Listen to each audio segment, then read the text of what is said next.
உறவுகளுக்கு வணக்கம்.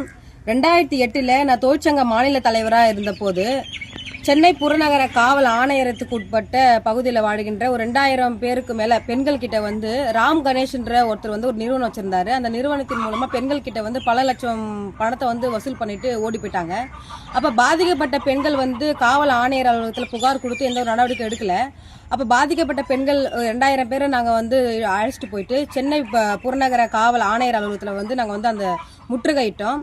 அப்ப காவல் ஆணையரா ஜாங்கிண்ட் அவர்கள் இருந்தாங்க. அப்ப உடனே பாதிக்கப்பட்ட பெண்கள் கிட்ட என்ன பிரச்சனைன்னு கேட்டு உடனே அந்த குற்றவாளியை கைது பண்ண ஸ்பெஷல் டீம் அமைச்சாங்க. அப்பயும் காவல்துறையால அந்த குற்றவாளியை கைது செய்ய முடியல.